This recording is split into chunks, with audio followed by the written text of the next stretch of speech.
Let me get this on the right slide here. Common knowledge. So what is common knowledge? Why does it matter? So common knowledge is not just that you know I'm standing here. It's that you know that I know that you know ad infinitum. It's a very different thing than just knowing that I'm here. And a classic example of this is the Romanian Revolution in 1989.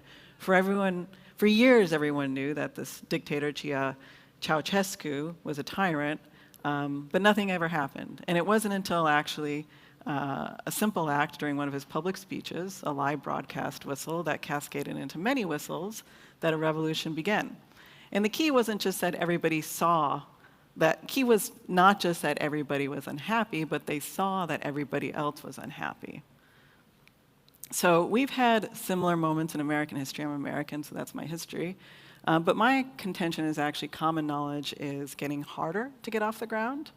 And that's because of increasing political polarization. And while political polarization predates the internet, it certainly has been accelerated in the digital age. And why is this so bad? Well, if we can't find common ground, if we can't have shared beliefs, then collective action becomes really hard. And collective action is the stuff for political movements and also for government and legitimate governance. And so on the international stage, this is really important. So unions stay unified and can differentiate their allies from their adversaries and marshal support and not collapse into the chaos of competing narratives, which we seem to be trending towards. And also, common knowledge lets us solve higher forms of cooperation problem, for example, like climate change that requires consensus and agreement about the facts. So since this is DevCon and an Ethereum conference, it's worth acknowledging actually that Ethereum itself is an example of a common knowledge machine. It produces, or it seeks to actually produce an immutable ledger about shared global state. Another obvious example of common knowledge machines are things like Blue Sky, Farcaster, Lens, or X. These are the functional equivalent of public squares, but actually online. But of course, here, common knowledge rarely ever gets off the ground, and instead we just have divisions and competing narratives about reality and which one is true. So today I want to introduce a quick mechanism and outline on the principles to sort of nudge your thoughts, and you can read more if you want in my writings. So the idea is called community posts, and everybody here who participates in some social media platform has some set of followers. And the idea is instead of blasting a post to all of your followers, you first stress test a post across different groups of followers who don't necessarily talk, listen, or agree with one another to gauge what resonates before it's widely shared. And so here's how it works. If you look at your followers, your set of followers, they actually all have differences in behavior measured by their likes, their reposts, who follows them, and who they follow, their connections. And you can aggregate this information about observed behavior using things like zk-snarks and put people in clusters as represented by circles here. And the idea is that you pick a subset of uncorrelated followers on your social graph, people who behave differently on the platform, balanced for reach with a minimum diversification threshold. Now, these polarity subsets aren't an echo chamber. What they are is a sampling or random sampling of a subset of your followers balanced across different perspectives. And there'll be multiple subsets to choose from. For example, you can handpick key anchors or key thought leaders or experts and then diversify against them in different combinations to fill the remaining set. Now, once you pick your subset, you send that post to the subset with a zero knowledge proof confirming that recipients follow you without revealing your identity. Now, some might disagree with the post and send ZK feedback to you, but some might actually take it further and pass it on to subsets, polarity subsets of their followers. And these rounds repeat, forming a tree of polarity subsets across the social graph, which essentially pushes your post across very diverse parts of the social graph, allowing you to gauge cross-tribal appeal at every step and every layer through repost rates and feedback. And of course, the people who receive this get a notification, ZK posted by the N people you follow, or N people you follow boosted this post, and so on. Now, the final step is the post goes public. Once it gains enough support across and reaches a diversification threshold, and it's passed its social stress test, and the post goes public, and you can merge into your open feed, and anyone who has reposted it can post it to all their followers, and so on. And then any remaining divides, as represented by red here on these red parts of the social graph, you can use community notes, which we're all familiar with, to bridge and add context. And this is really low-hanging fruit divides. So anyways, this is the summary of the mechanism. I think it works because essentially what you're doing is you're reversing the cycle that happens on social media of context collapse, controversy, cancellation, and capture. And these are things where social media leverages divisions to create more divisions, and you reverse that cycle with diversification, discounts, and bridging to restore common ground. OK, I think that's it for 5 minutes. I can take any of your questions.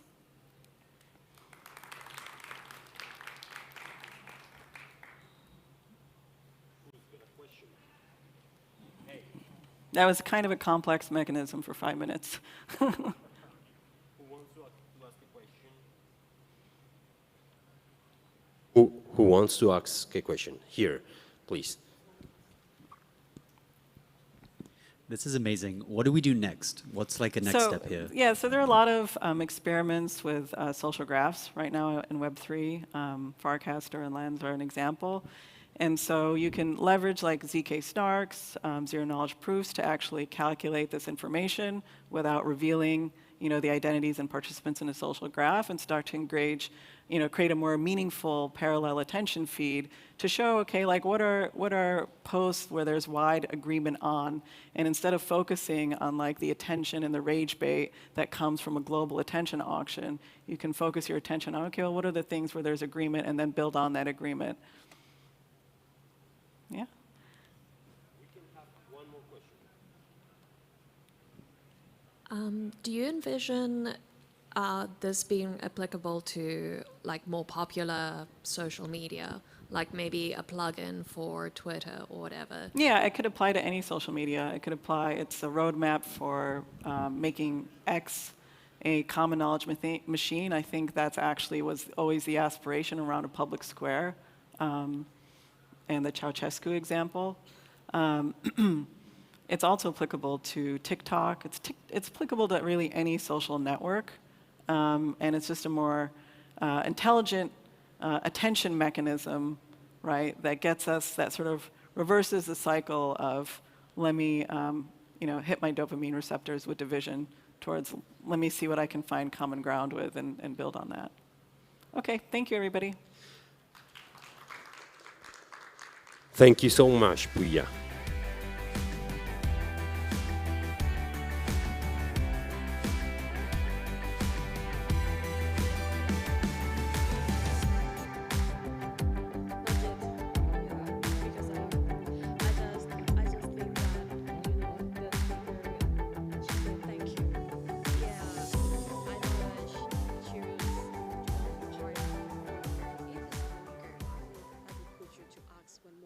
But it's okay that she said thank you.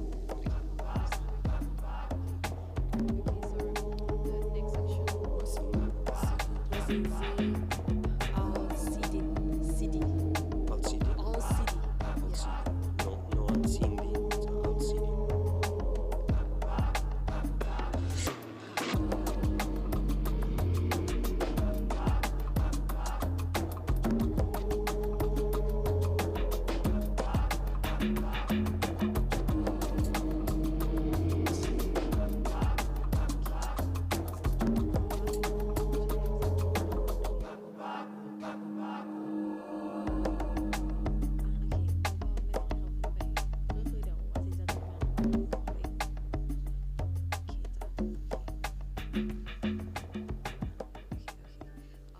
So for this, was in he don't want to use the modulator.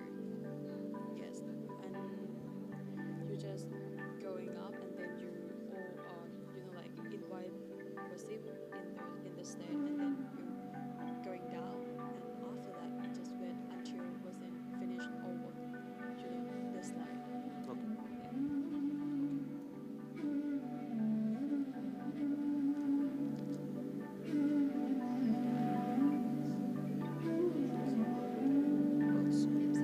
Are you ready? Yes, okay.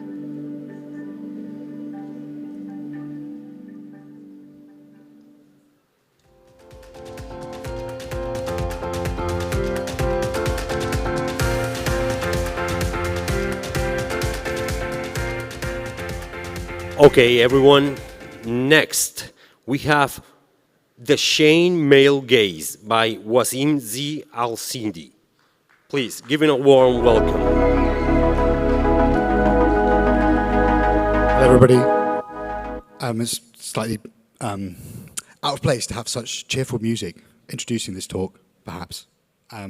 So the title of it is called The Chain Male Gaze, and hopefully the reasons for that will become apparent as we go on. But I'm sure you've all heard of the male gaze and the kind of externalities and, unfavorable things that come with that. But what about the chain male gaze? Well, hopefully we'll find out. I've not got very long, so I'll try to, give you a survey of what's actually quite an extensive anthropological and philosophical research project. Okay, some pictures of big, strong men and their swords looking into the distance, perhaps thinking about lands to conquer. A short poetic refrain. The church and the network, zeal and time, death and money, all sides of the same coin. I want to talk to you about an interim project that led up to where we're going to, that was called Profit Motives, looking at the false divinity of capital and how it animates motivations and desires in the technology space that might not be immediately apparent.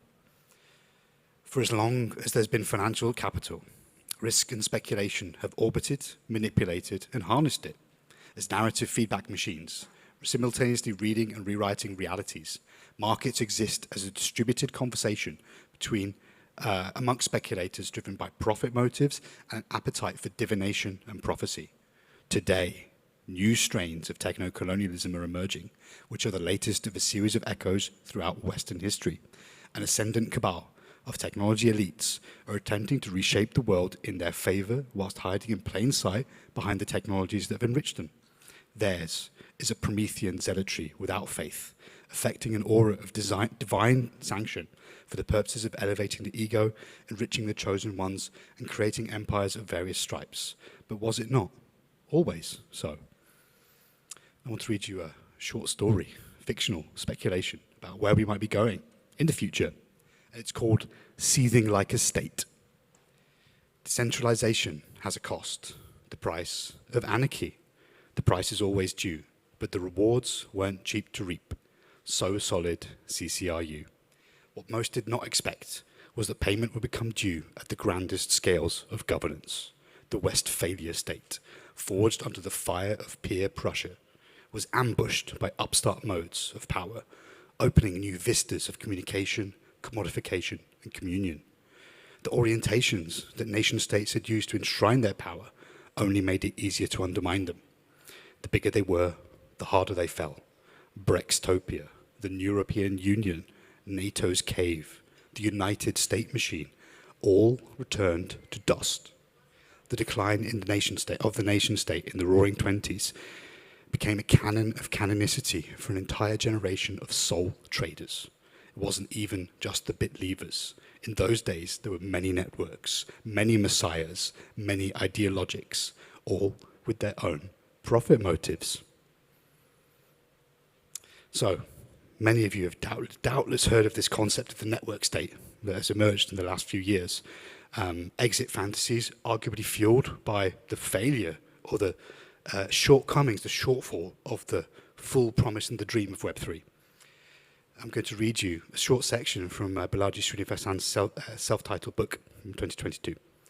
A network state is a social network with a moral innovation, a sense of national consciousness, a recognized founder, a capacity for collective action, an in-person level of civility, an integrated cryptocurrency, a consensual government limited by a social smart contract, an archipelago of crowd-funded physical territories, a virtual capital, and an on-chain census that proves a large enough population, income, and real estate footprint to attain a measure of diplomatic recognition.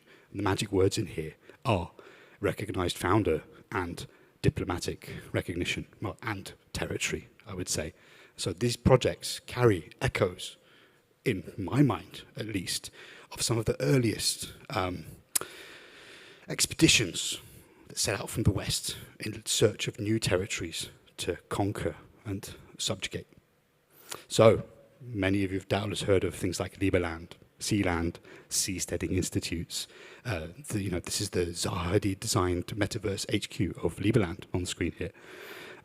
There's been so many attempts to make like crypto islands, Bitcoin cruise ships, and they've all failed. It's quite interesting. But what seems to be different now is the level of capital on hand as a result of market success of these technologies to the people that want to reshape the map of the world in their own, to their own preferences and to their own cause.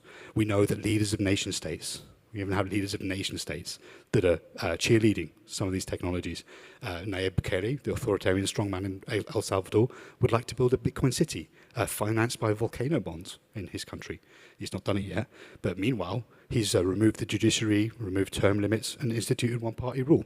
And most of the Bitcoiners are cheering this on. So I ask myself, are we still in this for the freedom? And now, made possible by Ethereum, DAOs, and all the rest of it, we have projects like Aleph, Urbit, and even Praxis. Praxis and on the left, and Prospera on the right. So these projects are trying to build physical cities, private territories, network states, or at least what may develop into the Pelagian concept of the nation state. And it's at this point I want to introduce the chainmail gaze. Today's tech overlords are the descendants of Europe's crusaders, well-financed, zealous fanatics, wreaking destruction on the planetary other in the name of their greater good. The Vatican sponsored waves of Levantine invasions that began in the late 11th century were the midwife of capitalism, colonialism, and technology as we know it today. With the network state organizational concept, a cadre of powerful ideologues blessed with tokenized wealth are toying with the prospect of reshaping national frontiers, mirroring the desires of Frankish noblemen and their knightly orders in the Levant 1,000 years ago. And that's all the time I have. 7 minutes for 1,000 years of Western history. Thank you very much.